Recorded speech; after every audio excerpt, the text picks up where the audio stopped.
Hello students, welcome. This is Dr. Chetna Kumawat. In today's lecture, we will understand cost of equity share capital. The computation of cost of equity share capital is relatively difficult because neither the rate of dividend is predetermined nor the payment of dividend is legally binding. Therefore, some financial experts hold the opinion that equity share capital does not carry any cost. But this is not true. When additional equity shares are issued, the new equity shareholders get proportionate share in future dividends and undistributed profits of the company. It reduces the earning per share of the existing shareholders, resulting in a fall in the market price of shares. So, at the time of issue of new equity shares, it is the duty of the management to see that the company must earn at least so much income that the market price of its existing shares remains unchanged. This expected minimum rate of return is the cost of equity share capital. This cost of equity capital may be defined as the minimum rate of return that a firm must earn on the equity financed portion of an investment or project in order to leave unchanged the market price of its shares. The cost of equity capital can be computed by any of the following method. Number 1. Dividend yield method. It is also known as dividend price ratio or DP ratio method. This method is based on the assumption that each shareholder, while investing his savings in the company, expects to receive dividend at the current rate of return, and the future dividend per equity share is expected to remain constant. As per the method, the cost of capital is defined as the discount rate that equates the present value of all expected future dividends per share with the net proceeds of the sale or the current market price of a share. So, the dividend received is capitalized by the market value of shares to ascertain the cost of shares. Symbolically, KE will be equals to DPS upon MP multiplied by 100, where KE is cost of equity capital, DPS is current cash dividend per share, MP is current market price per share. Evaluation. This computation of dividend per share and market price per share are required to calculate the cost of equity share capital under this method. Dividend per share can easily be calculated in case of existing companies on the basis of rate of average dividend of the past few years. In case of new companies, no record is available for past year's dividend. Therefore, expected dividend of new company is calculated on the basis of dividend declared by companies engaged in the same business activities. Computation of market price per share is a difficult task because the market price of shares fluctuates every day. Average market price or the market price on the date of computation can be used in case of companies listed on any stock exchange. But in case of unlisted companies, it is Herculean task to ascertain market price of equity shares. It can only be ascertained on the basis of amount realized on the sale of these shares in the market.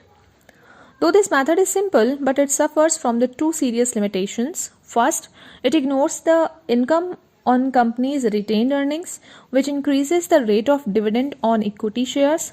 Second, it ignores the growth in market price or rate of dividend. Thus, this method does not consider the fact that why shareholders get dividend at increased rate on holding the shares or why capital gain or loss arises on sale of shares.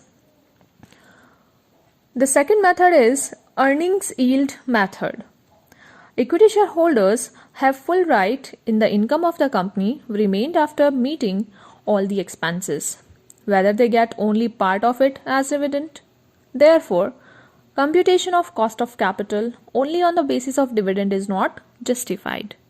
Hence, under this method, the cost of equity capital is calculated by relating the future expected earnings with the market price of the shares.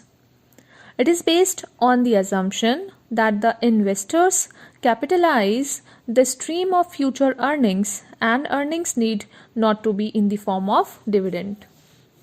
It is also called earning price ratio or EP ratio method for calculation of cost of equity share capital. The earning per share is divided by the current market price symbolically. KE is equals to EPS upon MP multiplied by 100, where KE is cost of equity capital, EPS is earning per share, and MP is market price per share. Under this method, expected earnings and market price per share are to be ascertained for calculating the cost of capital. Expected earnings in case of existing companies can be calculated by taking the average of past few years' earning. But in case of new companies, it is calculated on the basis of earnings of the companies engaged in the similar business activities. Similarly, market price is that amount which a shareholder is ready to pay for a share. This method of computing cost of capital has following limitations. All earnings are not distributed among the shareholders in the form of dividend. Earning per share cannot be assumed to be constant in the longer period of time, and market price per share does not remain stable because increase in retained earnings results in an increase in share price. Third method is dividend yield plus growth in dividend method. While computing cost of capital under dividend yield, that is DP ratio method, it had been assumed that present rate of dividend will remain the same in future also. But if the management estimates that company's present dividend will increase continuously for the years to come, then an allowance for future growth is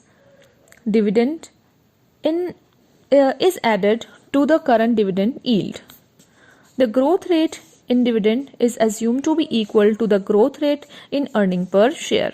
For example, if EPS increases at a rate of 10% per year, the DPS and MPS would show an increase at a rate of 10%. Therefore, under this method, cost of equity capital is computed by adjusting the present rate of dividend on the basis of expected future increase in company's earnings. Symbolically, KE is equals to DPS upon MP multiplied by 100 plus G, where KE is cost of equity capital, DPS is expected cash dividend per share, MP is current market price per share, and G is for growth rate in dividend, that is expected annual percentage rate of increase in future dividend. This method of ascertaining cost of equity share capital is the best method as it considers the practical aspect of the problem. Solomon Isra, Gordon, and Shapiro have advocated this method as it ensures the optimum capital budgeting decisions.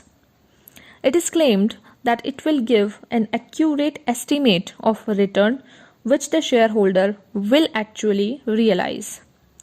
But it is true only when the future price earnings ratio and the current price earnings ratio are the same and the dividends and earning growth at the same rate. The main difficulty in this method is to determine the rate of growth expected by a shareholder due to uncertainty of future and imperfect information. Cost of newly issued equity shares.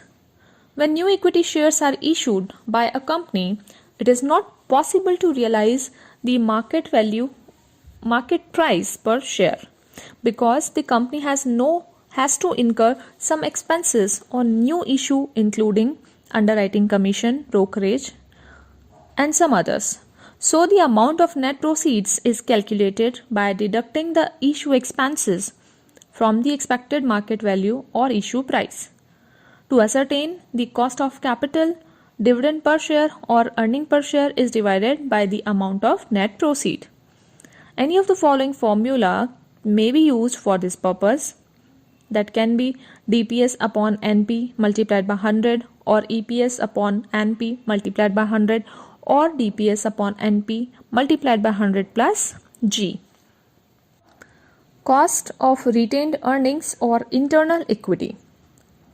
Generally, companies do not distribute the entire profits by way of dividends among their shareholders. A part of such profit is retained for future expansion and development. Thus, year by year, companies create sufficient funds for financing through internal sources. But neither the company pays any cost nor incurs any expenditure for such funds. Therefore, it is assumed to be cost-free capital, and that is not true. Though retained earnings like equity funds have no explicit cost but do have opportunity cost. The opportunity cost of retained earnings is the income foregone by the shareholders. It is equal to the income what a shareholder could have earned otherwise by investing the same in an alternative investment. If the company would have distributed the entire earnings by way of dividend instead of retaining in the business, therefore, every shareholder expects from the company that much of income on retained earnings for which he is deprived of the income arising on its alternative investment. Thus, income foregone or sacrificed is the cost of retained earnings which the shareholder expects from the company. In other words, the retained earnings has the cost equivalent to opportunity rate of earnings foregone by the equity shareholders. However, it requires the following adjustments. Adjustment for income tax. Shareholders usually do not receive the entire amount of retained earnings by way of dividend, even if there is 100% payout ratio. It is so because the shareholders are required to pay tax on their dividend income. Though at present in India, dividend is tax-free in the hands of shareholders, but the company has to pay tax at the rate prescribed by Finance Act of relevant year on dividend distributed, for which adjustment is also made. Hence, an adjustment is made for tax. Adjustment for brokerage commissions. When the shareholders wish to invest their after-tax dividend income as alternative investments in securities, they may have to incur some expenses towards purchasing the securities, such as brokerage commission. Thus, as per opportunity cost approach, after making the adjustment in the cost of retained earnings for tax and expenses incurred for purchasing new securities, any of the following formula may be used. KR equals to KE multiplied by 1 minus TP multiplied by 1 minus B, or KR equals to D multiplied by 1 minus TP multiplied by 1 minus B whole divided by MP multiplied by 100, or D divided by MP multiplied by 100 plus G multiplied by 1 minus TP multiplied by 1 minus B, or E multiplied by 1 minus TP multiplied by 1 minus B whole divided by MP multiplied by 100, where KR stands for cost of retained earnings, D or E stands for shareholders' expected rate of dividend or earning per share, G is growth rate in dividend, TP is personal income tax rate of shareholders, B brokerage cost for investing dividend received, KE is cost of equity, MP is market price per share. So this is it for today's lecture. Thank you so much for your patience and listening to it.